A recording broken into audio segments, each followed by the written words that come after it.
Este video se relaciona con la adopción de la tasación como un servicio profesional. Y ocurre más o menos hacia la segunda mitad de la década de 1990. Para entender un poco este proceso de cambio necesario para ese momento, debo narrar ciertos antecedentes. En 1958, el gobierno nacional decretó lo que se conoce como Guatopo, que queda al sureste de la capital. Declaró toda esa zona como parque nacional.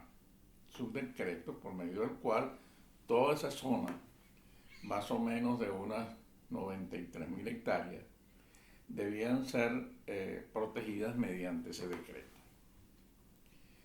Yo realmente conocía bastante bien esa zona,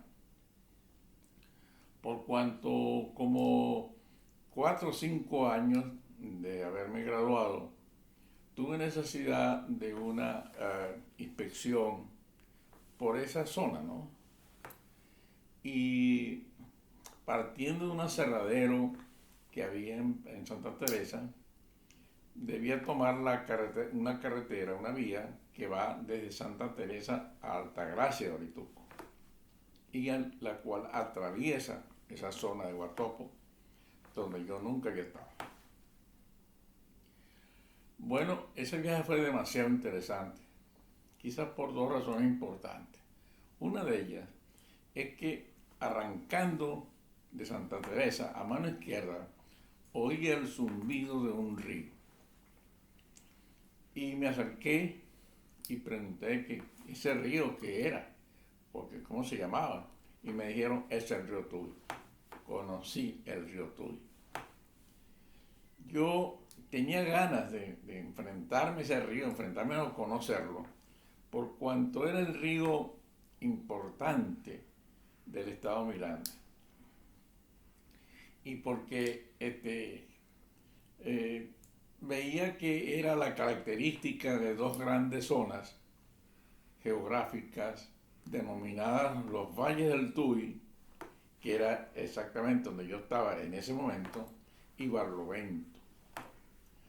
Entonces, bueno, quién sabe qué nos diríamos de ese río y yo, porque después nos volvimos a encontrar no solamente a él como río, como el canal principal, sino sus afluentes.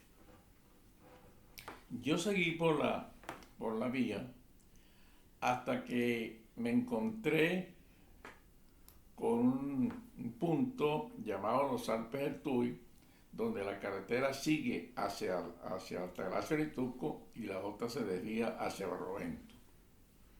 5 kilómetros aproximadamente después, me encontré con la zona de explotación a que me había hecho referencia el encargado del aserradero, que era de donde sacaban los productos para ellos aserrar. Y me encontré ya una cosa interesante, porque la zona donde se estaba produciendo la explotación de madera, muy accidentada, pero con unos árboles de un fuste muy bonito, muy recto. Y ellos sacaban de la madera mediante un sistema de explotación que yo no conocía, ni había oído nombrar en mis años de estudio, que era la utilización de un teleférico para la extracción de la madera entre la zona donde se cortaba el árbol y la carretera. Me pareció aquello muy importante y me estuve un buen rato allí discutiendo con los encargados, etcétera, etcétera, de la explotación.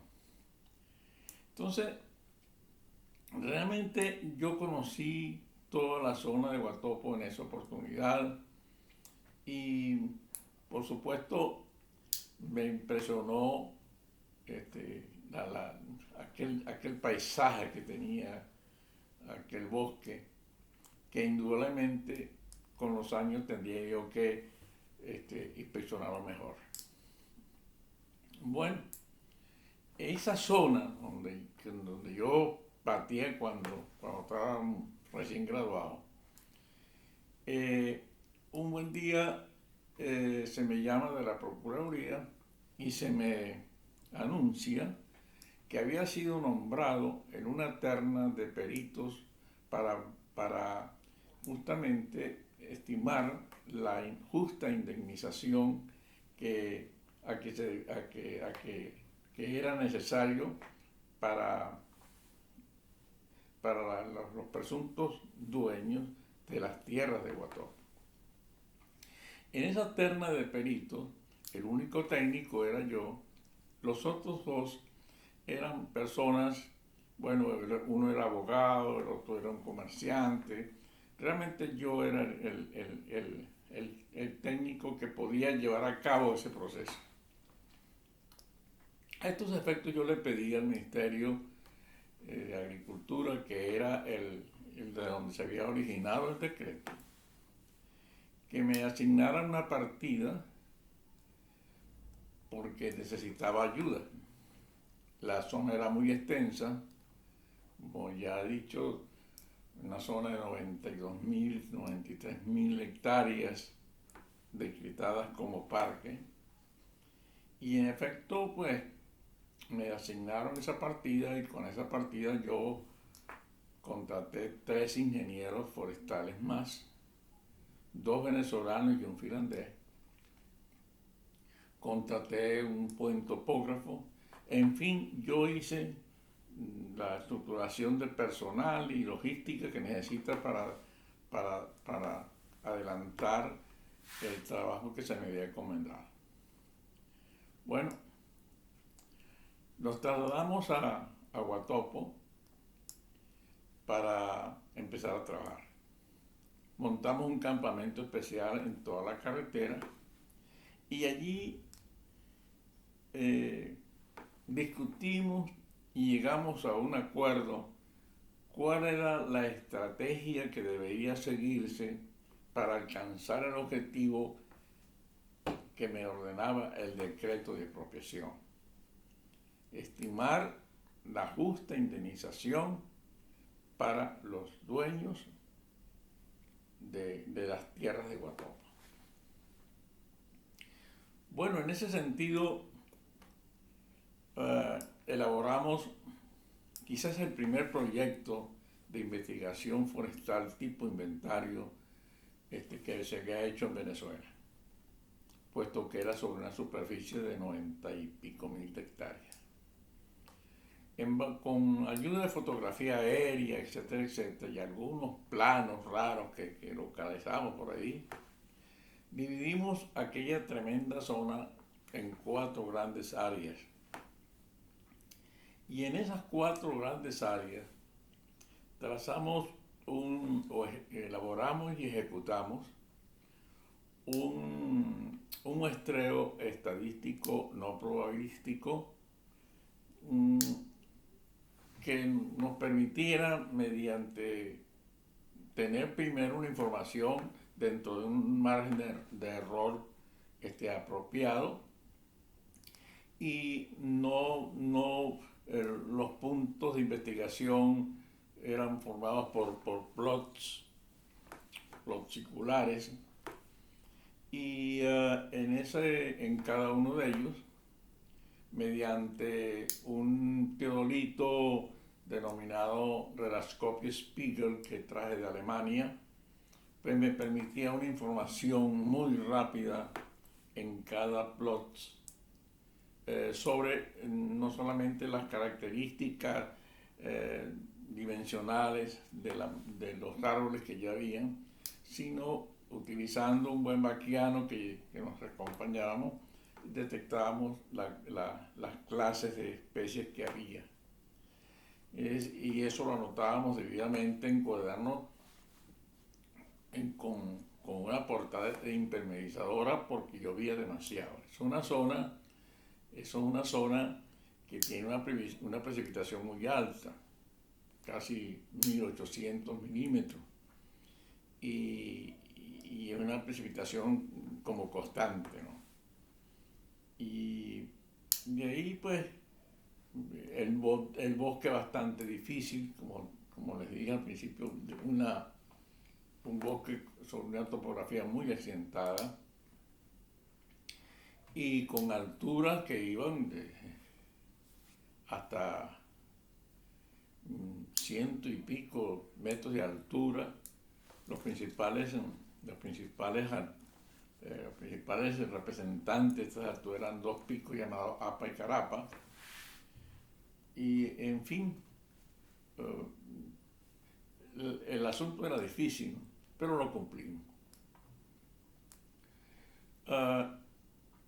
Estuvimos allí cerca de 8 meses. Nuestros campamentos eran no en la carretera. Nuestros campamentos eran metidos en la profundidad del bosque. Y por supuesto, dentro de unas condiciones ambientales hermosas, ¿no?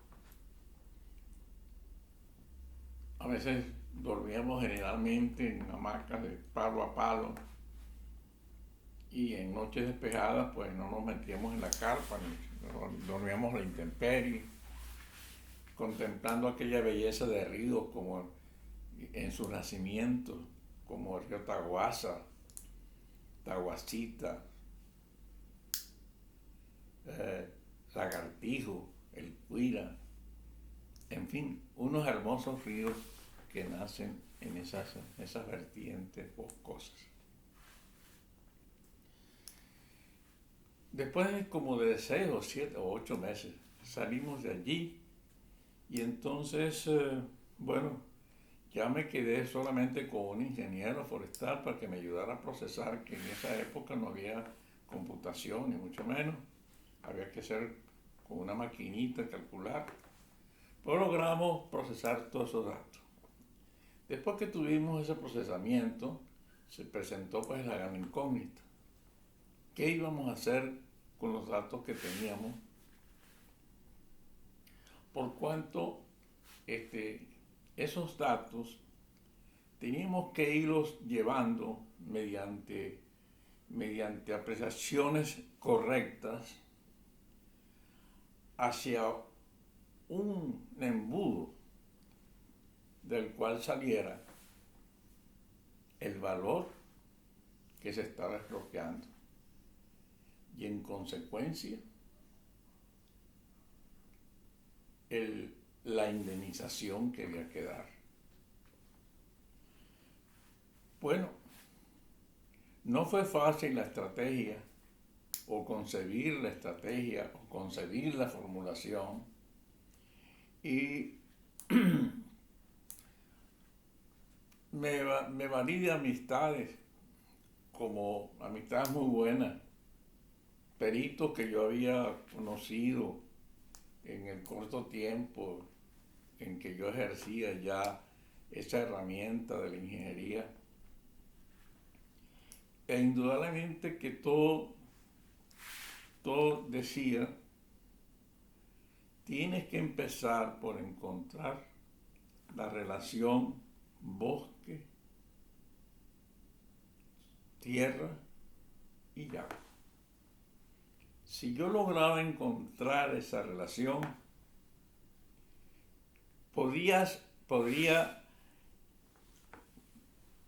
llegar a determinar que esa relación tenía dos atributos importantes: el atributo de la utilidad y el atributo de la escasez. Si yo mediante argumentaciones, mediante la apreciación de los datos, de sus análisis, llegaba a esa conclusión de que ese gran inmueble tenía esos dos grandes atributos de utilidad y escasez relativa, mi formulación tenía base para saber que aquello tenía valor. En consecuencia, Esos dos, esos dos atributos los encontraría determinando cuáles eran los tangibles que habían dentro de ese inmueble que tuvieran esas características. E indudablemente la masa boscosa significaba que era un recurso renovable. Significaba que toda su cobertura estaba protegiendo el suelo. Pero además de eso, estaba siendo una gran cobertura que amortiguaba la lluvia, la metía en el subsuelo y originaba el agua que salía más abajo. Es decir, esa masa boscosa producía agua. Y esa agua que producía era nada más y nada menos que la reserva de agua, por lo menos en un 30-40% disponible para satisfacer las demandas de agua de la zona metropolitana de Caracas. Caramba, aquello ya tenía cuerpo, ya se podía apreciar. Y para convertir aquello en valor, bueno, simplemente me apoyé primero en una razón matemática. Apliqué el concepto de la valoración, que es siempre una multiplicación. Una multiplicación de una base por un factor. Si usted es capaz de ir poniendo a cada factor un valor, llegará a un valor, a la sumatoria de un valor. Eso por un lado. Y por otra parte, me acordé de la definición de un avalúo, porque en efecto yo estaba valorando, yo estaba haciendo un avalúo. Y la definición que siempre me ha gustado y acepto es que el avalúo es una opinión. Y esa iba a ser mi opinión. Si yo, con la referencia matemática de los factores bien ponderados, lo unía a la libertad mía, a mi apreciación, a mi opinión, para ponderar de allí un juicio de valor, yo tendría entonces la posibilidad de ponerle un monto al derecho que tenía cada uno de los propietarios sobre aquel ecosistema, pero sobre todo una indemnización porque ese derecho lo habían perdido del usufructo de su propiedad cuando se hizo el decreto de propiedad, el decreto de expropiación. Bueno, fue fascinante el asunto. Fue fascinante el asunto porque realmente fue un avalúo de un inmueble con una naturaleza interesante, que la voy a decir para compararlo con otro que viene. Fue la valoración de un inmueble cuyos elementos el hombre no intervino. Es decir, estaba valorando algo que naturalmente y espontáneamente se produjo. Esta diferencia es importante y la vamos a ver en el próximo video.